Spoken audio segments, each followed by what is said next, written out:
para você que me acompanha a partir de agora. Nós falaremos no vídeo de hoje sobre o coronavírus, o Covid-19 e o direito de ir e vir.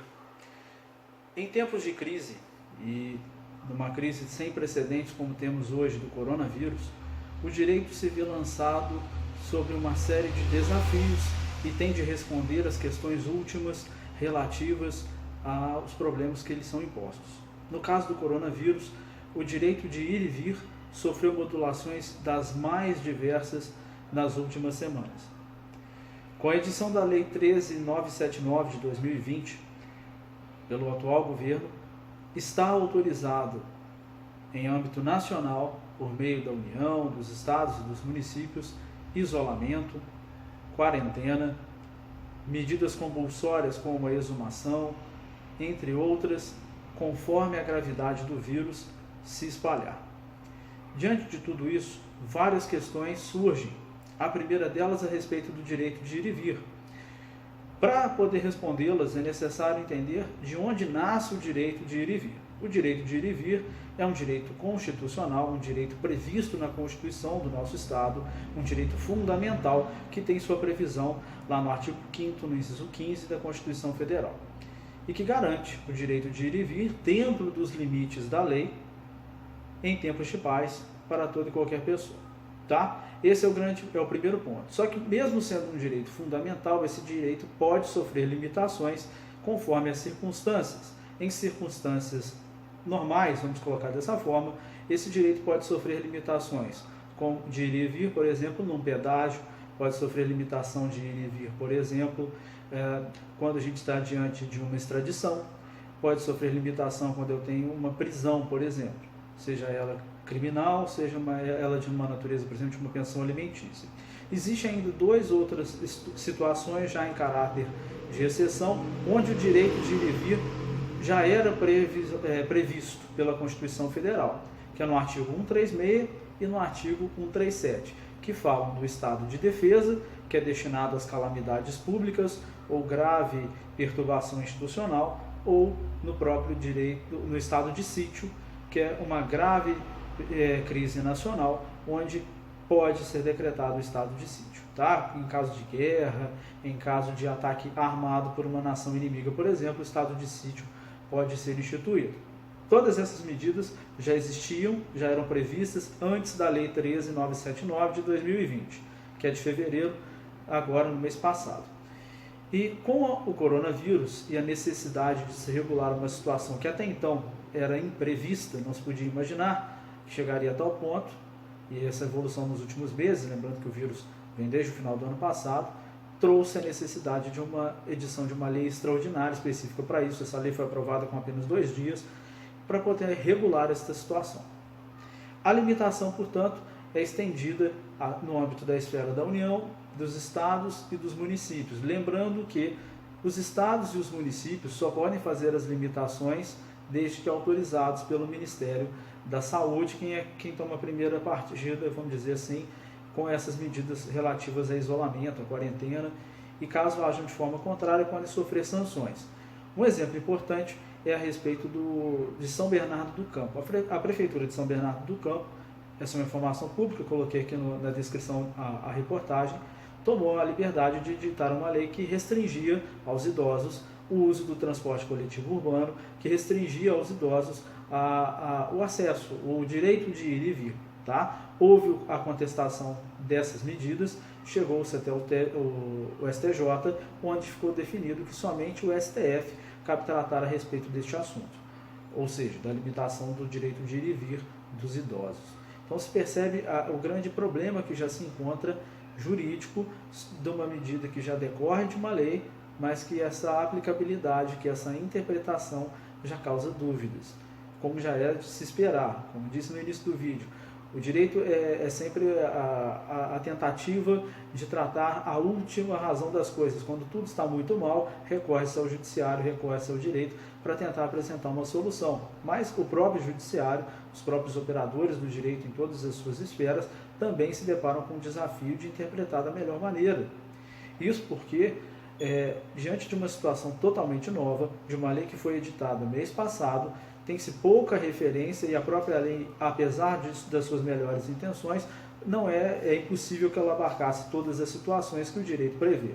E especialmente o que o mundo da vida pode prever neste momento de tantas incertezas, de tantas dúvidas.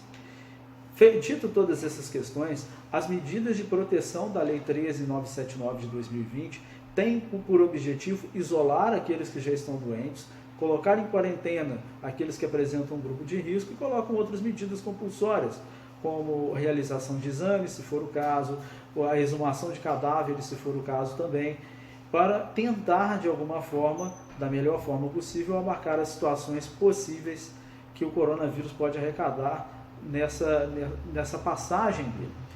Alguns autores, alguns estudiosos do direito já questionam a lei a respeito daquilo que tange a sua própria validade dos decretos e dos isolamentos que estão sendo determinados, porque necessitaria isso está previsto no artigo 7º dessa lei, 13.979,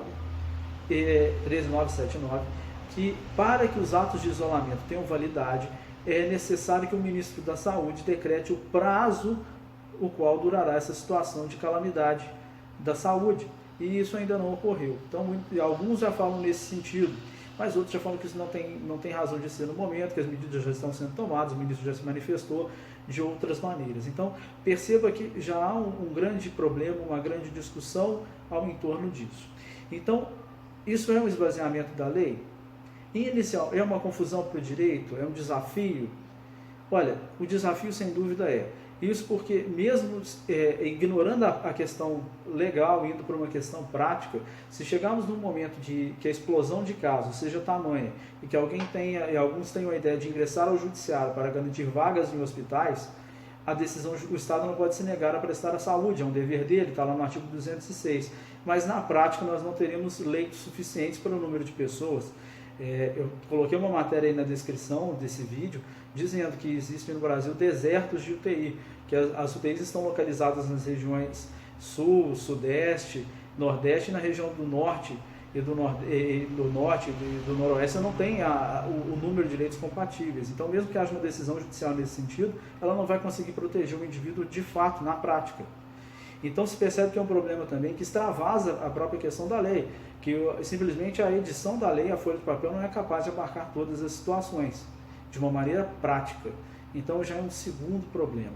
Então perceba, se a gente tem uma dificuldade com relação à própria lei, com a questão de interpretação, uma questão de instrumentalizar tudo que está ali, e de um conflito, é um país muito grande, são muitos gestores, de se comunicarem e falarem a mesma língua, até porque vivem em realidades e situações diferentes que necessitam de uma especificação, cada qual para a sua realidade, e a lei naturalmente não consegue prever isso, então vai ter que ser feita uma interpretação caso a caso. O grande problema é o tempo. O tempo, porque continua correndo. Coloquei alguns links aí na descrição também, para dar um exemplo do que está acontecendo lá fora. Na Itália, que é um caso famoso, já se discute, na ausência de recursos, escolher aqueles que tenham mais condições de sobreviver, em detrimento de outros que serão deixados de lado até que os recursos apareçam. Em Guayaquil, perto de nós aqui, corpos estão sendo empilhados nas ruas, porque o sistema funerário já faliu, já não dá conta de tantos pedidos de caixões. Então, perceba-se que aqui ainda não chegamos nesse ponto, ainda bem, mas até o fechamento desse vídeo, são 486 mortes no Brasil e mais de 7 mil casos de coronavírus já confirmados no Brasil. Está lá no G1, eu coloquei o link aqui na descrição também, para você verificar. Então, perceba que a situação vai se agravando e as medidas estão sendo tomadas da medida que elas se pode resolver, ou você imagina resolver. Mas existem problemas maiores que a lei não conseguiu abarcar, que a própria interpretação e os próprios gestores ainda não estão preparados. Então estamos diante de uma situação jurídica completamente nova e que neste momento não se sabe muito bem como vai se proceder. Como disse, mesmo que conceda-se leitos, pode ser que não existam os leitos. Então vai haver uma ineficácia, vai se ganhar, mas não vai conquistar de fato o direito, e a saúde fica assistida. E aí alguém pode perguntar, mas quem vai pedir o ressarcimento disso? Será que vai haver ressarcimento? Não é uma situação de exceção? Então são várias questões ainda em aberto, há uma realidade e há uma expectativa daquilo que está sendo criado. a solução infelizmente não está clara, resta a todos nós tentarmos nos resguardar com relação à nossa própria saúde, à saúde de nossos familiares e tentar de alguma forma nos precavermos de um vírus que não se sabe até quando vai durar. E esse é um outro grande ponto. A própria lei não menciona o período que esse coronavírus, esse estado de exceção das coisas vai perdurar. E muito mais do que isso, não existe um planejamento claro de como as pessoas terão alternativas durante e depois deste período. Apesar das boas medidas com a intenção de oferecer auxílio aos informais, àqueles que têm uma renda mais baixa, essas medidas são paliativas diante de um cenário apocalíptico. E, naturalmente, a queda da economia, a queda de arrecadação do Estado também vai impactar na saúde, também vai impactar na falta de leitos, na falta de recursos. Enfim, é um efeito em cascata do qual nós não sabemos qual será o resultado. Então, essas são as questões que eu queria colocar nesse vídeo. Se você gostou desse assunto, quer que eu fale mais sobre ele ou sobre algum ponto específico, não deixe de comentar aqui embaixo. Inscreva-se no canal, curta esse vídeo para que a gente possa saber a sua opinião a respeito e consiga produzir mais conteúdo sobre isso. Tá joia? Lhe agradeço, portanto, e até o próximo vídeo.